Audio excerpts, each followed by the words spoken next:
Some of you may or may not be aware that there's been a terminology around for some time to regards to the what they called the minority. Okay, this was the blacks, the Asians, etc., and they were called Bame. And it says here actually the term Bame is black, Asian, and minority ethnic. There you go. So we had to describe them as that rather than black or brown or any other colour because that was perceived to be racist, and they were allegedly the minority. Well, this council in London has just decided to change all of that. It says council ditches the term Bame and will start using the phrase global majority. That is not going to please them, by the way, to refer to black and Asian people as part of a drive to be more inclusive and diverse. There'll be a lot of pushback on that. But I would say that in parts of London, they are the majority. But actually, if you look at the population of white people around the planet, and then you go by percentage, you'll realise that we are actually in the minority anyway. So perhaps they're waking up. I don't know. Now, this is coming from Westminster Council, so I don't hold much trust in it. But anyway, so it says here, Westminster Council has dropped the Bame from its communications. The word was used to describe the word, I should say, was used to describe black, Asian, and minority ethnic communities. And from now on, the council will use the expression global majority as a substitute. So how do you think this one's going to go?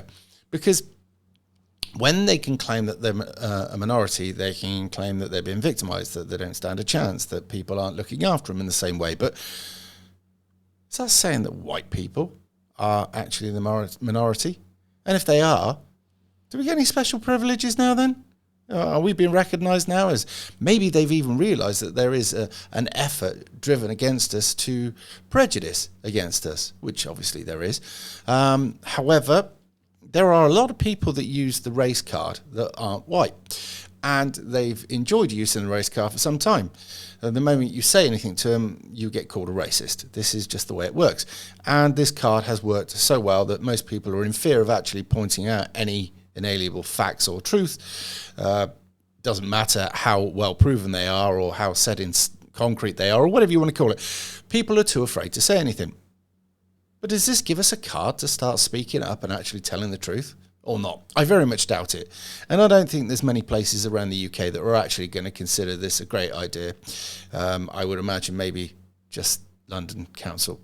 I mean, can you imagine going to Birmingham and pointing out the fact that actually massive population of them are majority. You could go to Bradford, you could go to Leeds, you could go to Leicester, you could go to Coventry, parts of Bristol. So this will be interesting. I want to see if this one catches on. So we'll keep an eye and an ear out for this one and see how well it's pushed. But I'm interested also, especially I should say, is to see just how much aggro is going to come out of this and how much screeching from the leaders of these other communities saying that this is effrontery and that, you know, I don't know, that we're not getting our special treatment. So we'll see. Anyway, hope this first video works. And yeah, I'll speak to you soon.